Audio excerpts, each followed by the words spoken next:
the biggest problem that stands in the way for us doing this over and over again and doing it really well is pretty much the hormones of stress. And stress is when your body is knocked out of homeostasis. The stress response is what your body innately does to return itself back to order. And we have three basic stresses. We have physical stress like accidents, injuries, falls, traumas. We have chemical stress like bacteria and viruses and hormones and foods and heavy metals and hangovers and blood sugar levels. And then we have emotional stress, and that's family tragedies, loss, job, finances. And all of those things knock our brain and body out of balance. All organisms in nature can tolerate short-term stress. A pack of coyotes chases a deer. If the deer outruns the coyotes, 15 minutes later she turns back into grazing. She goes back into foraging and grazing, and the stress response is over. But human beings, we're so unique because we can turn on the stress response just by thought alone. We could think about something that's happened in our past, or we can worry about something that's going to happen in the future. And by thought alone, we turn on those same chemicals. And when you turn on the stress response and you can't turn it off, now you're headed for some type of disease, because no organism in nature can live in emergency mode for an extended period of time. So, to answer your question, if you can turn on the stress response just by thought alone, and it's a scientific fact that the hormones of stress downregulate genes to create disease, then it means that your thoughts can literally make you sick. So the fundamental question is, if your thoughts can make you sick, is it possible that your thoughts can make you well? Can you explain what meditation does and what happens in the mind and brain? Sure. So the word meditation literally means to become familiar with. So here's the old self, and here's the new self. And it's not like we just waltz over to the new self in a matter of days. We have to go through this transformation that takes place. And if 95% of who we are by the time we're 35 years old is a set of subconscious behaviors, automatic habits, emotional reactions, beliefs, perceptions, and attitudes that function like a computer program, that's 95% of who we are, where the body has been programmed to become the mind. That's what a habit is. And we're going to begin to change with the 5% of our conscious mind. You can imagine that you can think positively all you want, but if you feel negatively, because you've been feeling that way for the last 30 years, mind and body are in opposition. You could create the most fabulous dream board in the world with all the things you want in your life, but if you feel unworthy, that's mind and body in opposition. The idea then is to recondition the body to a new mind. So here's the old self and here's the new self. And you're going to embark on change.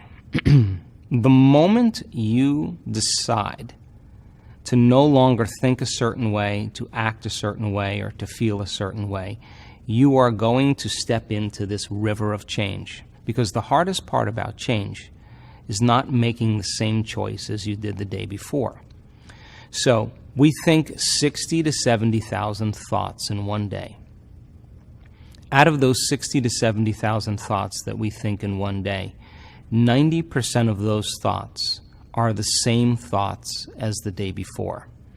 Now, the same thoughts always lead to the same choices. The same choices always lead to the same behaviors. The same behaviors create the same experiences, and the same experiences produce the same emotions. And those emotions drive our very same thoughts. And our biology, our neurocircuitry, our neurochemistry, our neurohormones, and even our genetic expression stays exactly the same. So now, there's a principle in neuroscience that says that nerve cells that fire together wire together. If you keep thinking the same way, keep making the same choices, keep demonstrating the same behaviors, keep reproducing the same experiences that stamp the same networks of neurons into the same patterns, all for the familiar feeling that you've grown accustomed to called you, then you begin to hardwire your brain into a very finite signature. And that finite signature becomes our identity, almost like a box in the brain. There's no literal box in the brain, but it's the most commonly fired, neurologically wired set of thoughts, behaviors, and emotions that's acquired through frequent repetition. So how you think, how you act, and how you feel is called your personality. And your personality creates your personal reality. That's it. So then, if you wanted to create a new personal reality, a new life, you'd have to change your personality, which means you'd have to start thinking about what you've been thinking about and change it. You'd have to become aware of your unconscious habits and behaviors and even what you say and modify them. And then you'd have to look at those emotions that keep you anchored to the past and decide if those emotions belong in your future. So most people try to create a new personal reality as the same personality, and it doesn't work. We literally have to become someone else. So the word meditation then means to become familiar with. So if you're sitting in a meditation and you're observing the thoughts that have been going on behind the scenes of your awareness because you've been too distracted by your external environment, and now you're becoming conscious of your unconscious thoughts, and they're becoming familiar to you, now you're in a meditation to know thyself. If you're becoming aware of your propensities and your urges, and the body wanting to get up and do things, and you're making it sit there and stay, and you are telling it it's no longer the mind, that you are the mind, and you're becoming conscious of those unconscious behaviors, and they're becoming familiar to you, well, now you're in a meditation to know thyself. And if you can look at the emotions that bring you to a lower denominator and notice them and not begin to experience them, but to observe them, the very act of observation means that you are no longer the program. You're the consciousness now observing the program, and you're beginning to objectify your subjective self. You are looking at yourself through the eyes of someone else, which means now you're no longer the old self. You're pure consciousness observing the old self. That's the first step in the meditative process. We have to light a match in a dark place and become so aware of how unaware we've been that we don't let any thought, any behavior, any emotion slip by our awareness unchecked. So then, if you're sitting in a meditation and you say, what is compassion? What is a better way to be in my life? How can I turn my life around? How can I feel better about myself? And you begin to think about what thoughts you do want to fire and wire in your brain. You begin to review the behaviors of how you are going to live in this new life. The act of rehearsing them mentally begins to change the brain from living in the past to living in the future. In other words, mental rehearsal is going to cause the brain to look like that experience has already occurred. So now your brain has a new installation of hardware. That's priming the brain for the future. If you do that enough times, over and over again, nerve cells that fire together, wire together, it'll begin to become familiar to you. And if you can cultivate the elevated emotion before the experience, in other words, the materialist, the person who's waiting for their wealth to come to feel abundance, they're living by that model of cause and effect. But the quantum model is about causing an effect, which means you begin to experience your own worthiness and your abundance before it occurs. If you can begin to reproduce that elevated emotion, or even healing or wholeness, when you reach that point where you're able to cultivate that emotion over and over again, it'll begin to become familiar to you. So the process of change in the meditative model requires unlearning and relearning. It requires breaking the habit of the old self and reinventing a new self. What we say in neuroscience, pruning synaptic connections and sprouting new connections, unfiring and unwiring and refiring and rewiring, unmemorizing emotions that are stored in the body and then reconditioning the body to a new mind and to a new emotion, no longer signaling the same genes in the same way, but signaling new genes in new ways. Beginning to pull your energy out of the past and beginning to invest your energy into the future. So we use the model of meditation because it's important for people to disconnect from their external environment.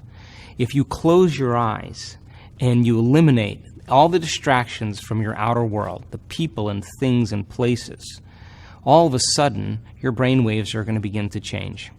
And you're going to have less attention on your outer world.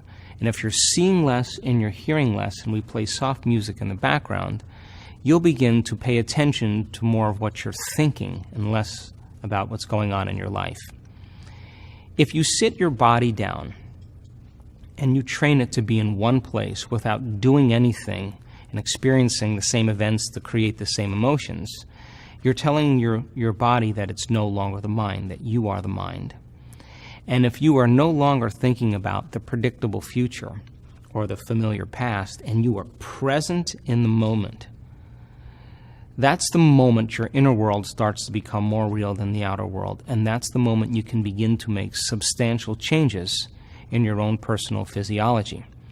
So the research that we've done, and we've measured over 3,500 brains in meditation, and I can tell you that without a doubt, that you're at your absolute best when you forget about yourself, when you get beyond yourself, when you become nobody, no one, no thing, nowhere, and no time. That's the moment you become pure consciousness. And that's the moment you're no longer living as a body in the environment and time.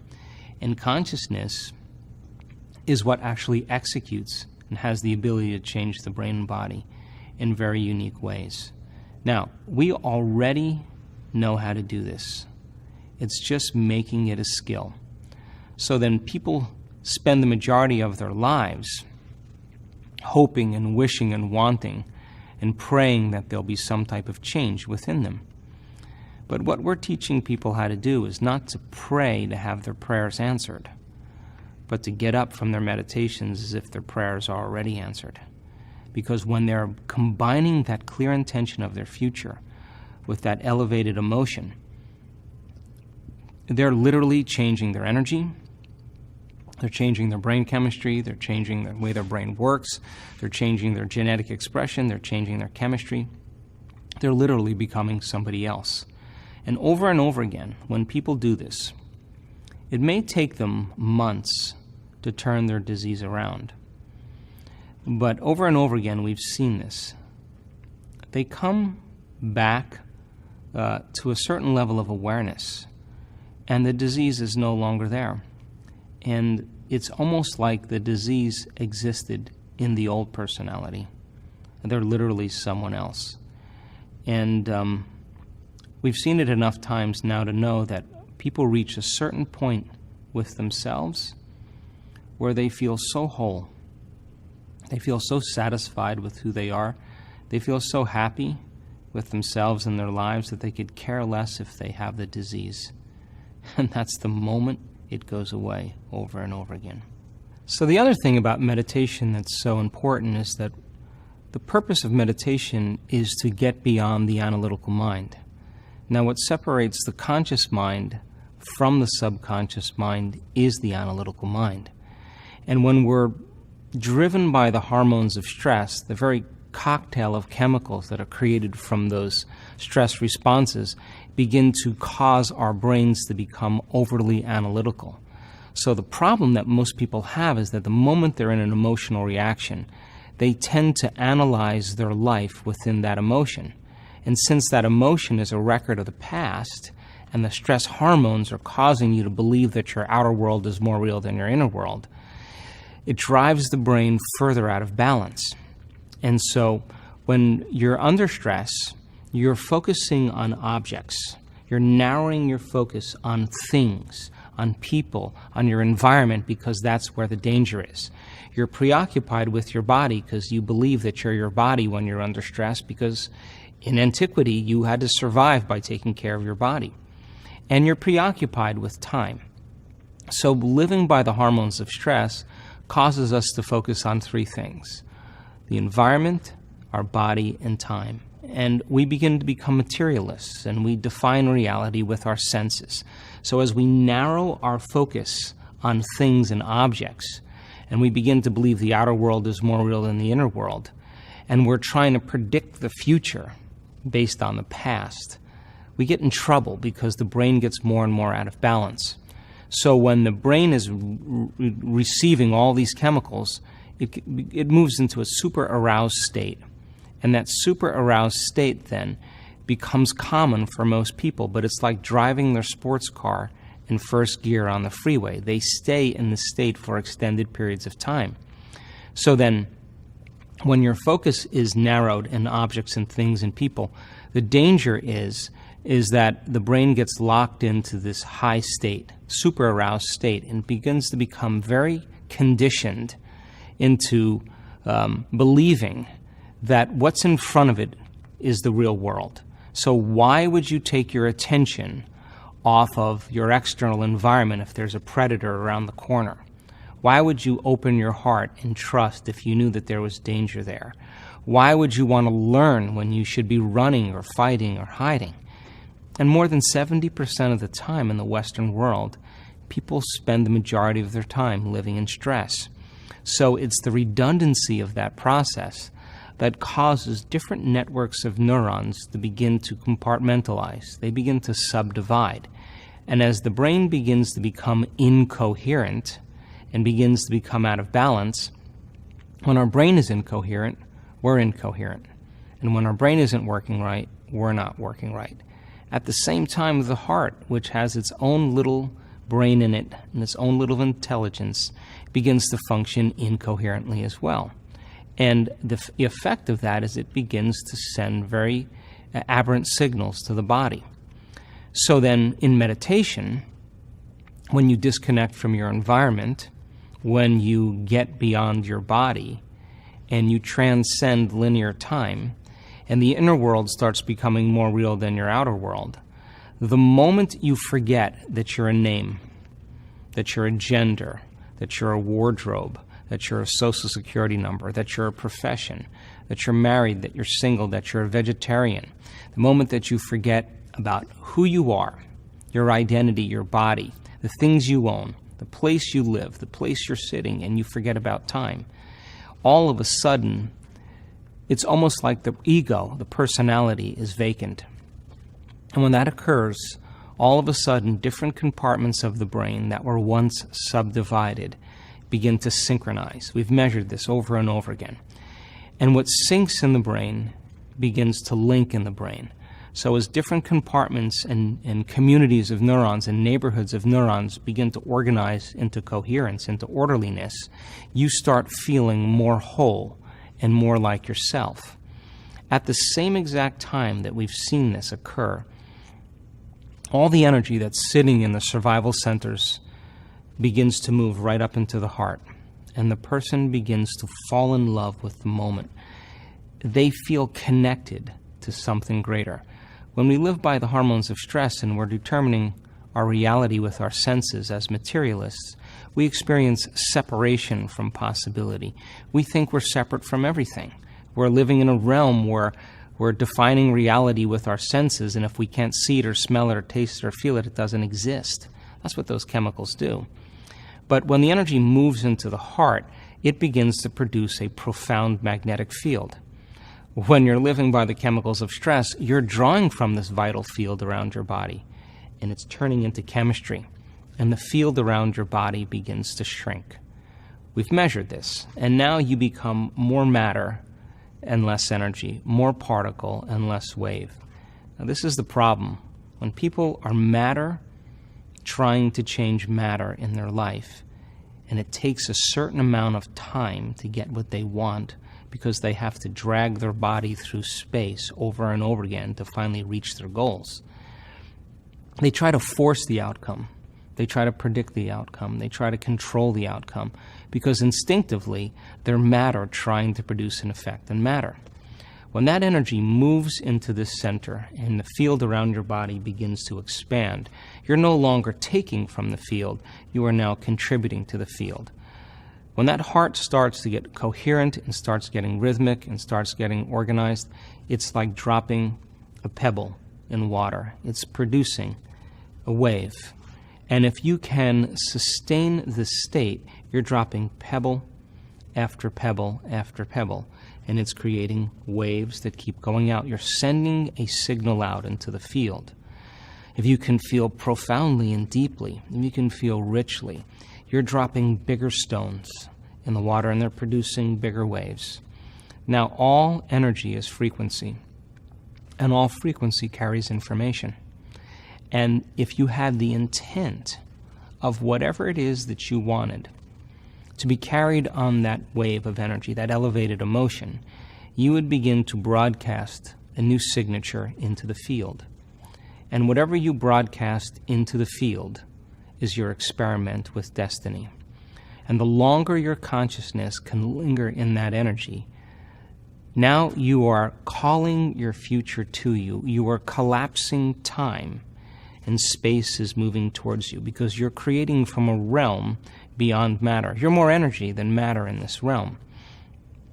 And when that occurs, when the brain is coherent and the heart is coherent, as the heart gets more organized and feels more coherent, it sends a profound signal to the brain. We analyze less, we trust more. We would never try to force the outcome or control the outcome.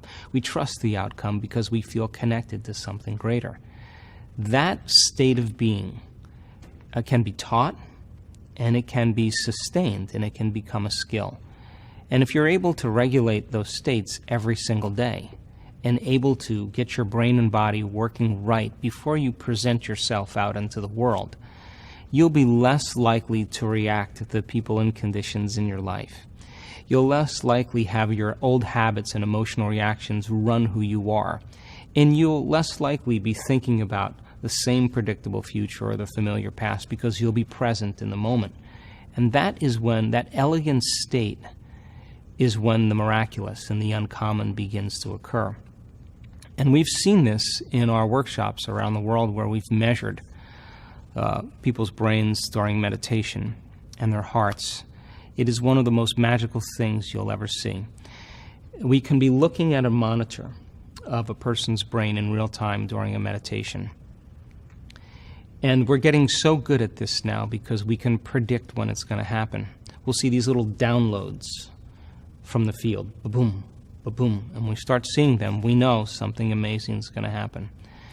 And if we can look at a three-dimensional picture of the brain, all of a sudden we see the front of the brain talking to the back of the brain. We see the right side of the brain talking to the left side of the brain. We see different compartments of the brain beginning to synchronize. And when we start seeing that, we know that person is about ready to move into a whole brain state. The union of polarities is love.